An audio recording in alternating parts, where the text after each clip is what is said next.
तो आपको रेजिस्टेंस निकालना है, आपको इंटीग्रेशन से इक्विवेलेंट रेजिस्टेंस निकालना सीखना है। ठीक है।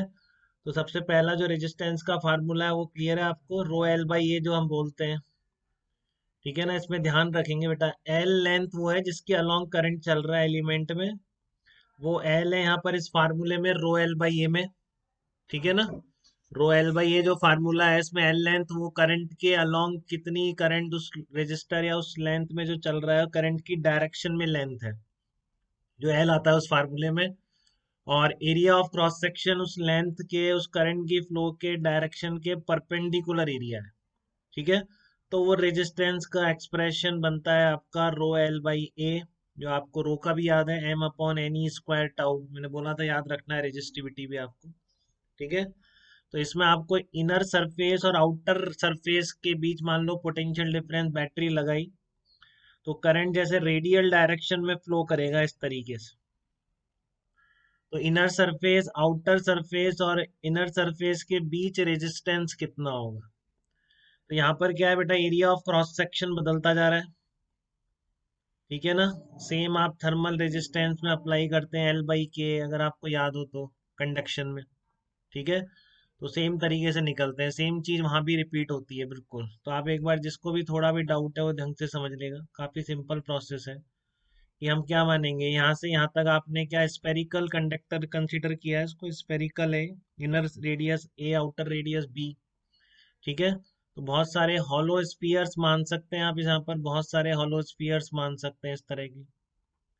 तो ऐसा ही मैं कंसीडर कर रहा हूँ जिसकी रेडियस कितनी है, स्मॉल आर है, और उसकी जो डिस्टेंस है या थिकनेस है वो कितनी है, डी आर है। ठीक है ना, थिकनेस कितनी है उसकी, डी आर है। तो ऐसे बहुत सारे hollow spheres small small thickness के आप मान सकते हैं शुरू से लेकर यहाँ पूरी पूरी पूरी इनर सरफेस से आउटर सरफेस के बीच।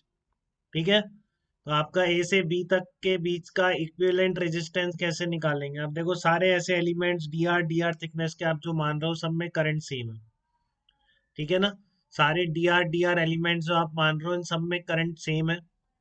तो ये डी आर थिकनेस के जो स्फेरिकल बन रहे हैं आपके, ठीक है ना, डी आर थिकनेस के जो स्फेरिकल बन रहे हैं, स्मॉल स्मॉल रेजिस्टेंस जो बन रहे हैं, तो सब किस में है, सब में करंट सेम है। करंट ऐसे तो जाएगी, कितने कूलॉम चार्ज पर सेकंड सब में सेम पास हो रहा है। ठीक है। तो इसलिए इन सबको मैं क्या बोल सकता हूँ, सीरीज कॉम्बिनेशन में बोल सकता हूँ। तो ये जो आपने स्मॉल एलिमेंट कंसीडर किया इसका रेजिस्टेंस वैसे ही लिखो रो एल बाई ए, तो देखो सबको क्लियर हो रहा है बेटा, लेंथ डी आर है। तो करंट के परपेंडिकुलर डायरेक्शन, करंट पूरा रेडियल है सब जगह, ये एरिया जो आएगा परपेंडिकुलर आएगा करंट। ठीक है ना, स्फीयर का जो सरफेस एरिया बनेगा तो कितना बनेगा, ये surface area 4 pi r square बनेगा, rho l upon 4 pi r square. ठीक है। तो आर की वैल्यू कहाँ से कहाँ तक वेरी कर रही है इसमें बताओ, आर की वैल्यू कहाँ से कहाँ तक वेरी कर रही है, हाँ स्मॉल ए से स्मॉल बी तक वेरी कर रही है, कि आपकी सारी की सारी ये स्मॉल डी आर थिकनेस के जो आपने हॉलो स्फीयर्स माने, ठीक है, ये सब कवर हो जाए। तो इसलिए आप टोटल रेजिस्टेंस क्या लिख देंगे, इंटीग्रेशन डी आर, और कहाँ से कहाँ तक है, इनर रेडियस ए से आउटर रेडियस बी तक, और रो आप कांस्टेंट मान सकते हैं। इसमें ये क्वेश्चन भी आ सकता है बेटा, rho as a function of r है, तो आप बताइए अब रेजिस्टेंस कितना होगा। ठीक है ना, रो मान लो rho equal to k r कर देता, कि resistivity is changing with the distance from the centre as rho equal to k into r. तो आप बताइए इनर और आउटर के बीच में इक्विवेलेंट रेजिस्टेंस कितना होगा। तब भी आपको दिक्कत नहीं आनी चाहिए अभी, क्योंकि रो मैं कांस्टेंट मान के चल रहा हूँ, इसलिए मैं इस रेजिस्टिविटी को बाहर ले रहा हूँ यहाँ से। अगर ये आर के साथ वेरी करती तो यहाँ पे एक्सप्रेशन आ जाता, उसके अकॉर्डिंगली इंटीग्रेट हो जाता, कोई दिक्कत आपको होनी नहीं चाहिए उसमें। ठीक है ना, अगर rho as a function of r given होता है, जैसे मान लो के आर कुछ गिवन होता तो के आर यहाँ रख देते, उसके अकॉर्डिंगली इंटीग्रेट हो जाता, उसमें कोई बात नहीं। याद नहीं रखना है फाइनल एक्सप्रेशन को, डायरेक्ट बहुत कम चांस होते हैं पूछने के। ठीक है, किसी भी तरह पूछे, आपको प्रोसेस क्लियर होनी चाहिए, तो अपने आप ही सब कर देंगे, इसमें डाउट नहीं होना चाहिए। तो कितना आ गया, rho upon 4 pi integration a to b r minus 2 into d are.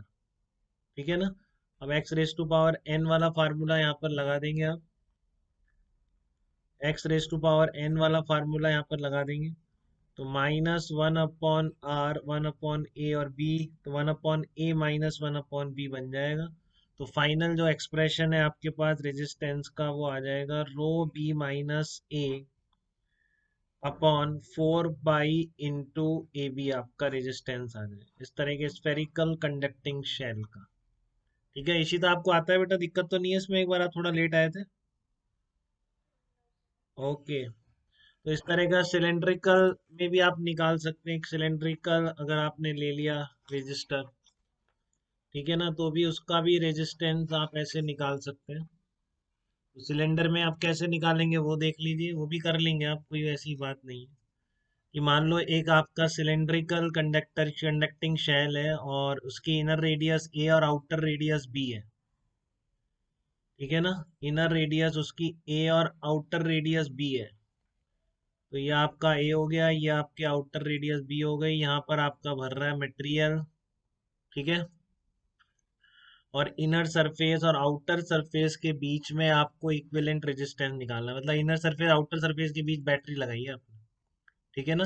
Inner surface की रेडियस स्मॉल ए है, आउटर सरफेस की रेडियस बी है, इस डायरेक्शन में रेडियल डायरेक्शन में फ्लो कर रहा है, ठीक है। तो आपको बताना है कि इनर और आउटर सरफेस के बीच इक्विवेलेंट रेजिस्टेंस कैसा होगा।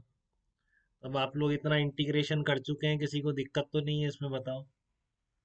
ये जो आपके सिलेंडर था इसमें आप कैसे निकालेंगे। यहाँ पर आप क्या मान लेंगे, हॉलो सिलेंडर मान लेंगे डी आर थिकनेस का। क्लियर है बेटा।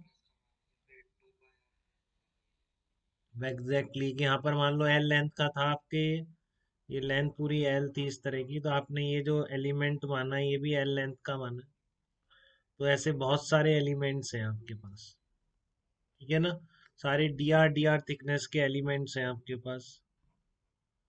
तो ये थिकनेस कितनी है, डी आर है, और रेडियस इसकी कितनी है, आर। तो इसका जो सरफेस एरिया यहाँ से यहाँ तक क्रॉस करेगा, तो सरफेस एरिया ऑफ सिलेंडर का कर्ड सरफेस एरिया आ जाएगा। तो डी आर आप कैसे लिखने वाले हैं, rho into l by a. L कितना है इस स्मॉल थिकनेस का, अलोंग द डायरेक्शन, ऐसे जा रहा है रेडियल आउटवर्ड डायरेक्शन में करंट जा रहा है।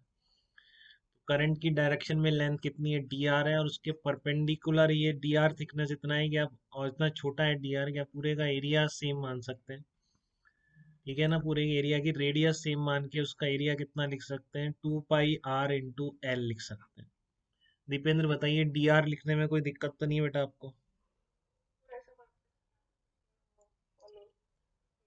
हाँ, तो इशिता वो क्लियर था ना आपके स्फीयर वाला, वहां पे हमने हॉलो स्फीयर्स माने थे बेटा। तो बिल्कुल वैसे ही यहाँ पर हॉलो सिलेंडर मान लीजिए, इसमें क्या देखिए आप। यहाँ से इनर सरफेस से आउटर सरफेस, इनर वोल्टेज ज्यादा है आउटर वोल्टेज कम है, तो इस तरह से करंट रेडियली आउटवर्ड डायरेक्शन में फ्लो हो रहा है, ठीक है। और आपको इनर और आउटर में रेजिस्टेंस लिखना है, तो आपने आर रेडियस पर डी आर थिकनेस का स्मॉल सिलेंडर मान लिया, हॉलो सिलेंडर है, केवल डी आर में मटेरियल है। तो इतने से सिलेंडर का रेजिस्टेंस कैसे लिखेंगे, इतनी स्मॉल थिकनेस वाले का। तो वो तरीका वही है कि जो आप देखो, ये इसमें हम जो रो एल बाई ये लगाते हैं, इसी तरह लेंथ हमेशा वो होती है जिसमें अलोंग करंट चलता है, यही बताया था शुरू में मैंने, ठीक है। और एरिया ऑफ क्रॉस सेक्शन उस करंट फ्लो के परपेंडिकुलर होता है, बताइए, यही होता है रो एल बाई। बस उसी को अप्लाई करा है कि यहाँ पर अब जो करंट रेडियली चल रही है तो इसमें से डी आर थिकनेस में चलती है, ठीक है। और कितने एरिया, परपेंडिकुलर एरिया क्या होगा, यहाँ पर अलग अलग है एरिया हर एलिमेंट का, जो आपने डी आर थिकनेस माने उनका एरिया अलग अलग है। इसलिए आपको क्या करना पड़ेगा, ये इंटीग्रेट करना पड़ेगा। तो इससे, इसका देखो लिख लिया मैंने डी आर थिकनेस वाले का 2 पाई आर है। क्लियर बेटा, सेम प्रोसेस थर्मल रेजिस्टेंस की एल बाई के लगा देते हैं वहाँ पे भी, ठीक है ना, जो हम थर्मल कंडक्शन में पढ़ेंगे, हीट कंडक्शन। तो टोटल रेजिस्टेंस कितना आ जाएगा, इंटीग्रेशन डी आर आ जाएगा, ठीक है। तो ये कितना आ गया, rho upon 2 pi l integration d r upon r. R की वैल्यू कहाँ से कहाँ तक वेरी कर रही, ए से लेकर बी तक वेरी कर रही है क्या, देखना है, जिससे कि सारे स्मॉल थिकनेस के सिलेंडर कवर हो जाए ए से बी तक, ठीक है। तो कितना आ गया आपका, ये आ गया rho upon 2 pi l l n b by a, ये थर्मल रेजिस्टेंस आ जाएगा, ठीक है ना। ये थर्मल रेजिस्टेंस आ जाएगा, ठीक है।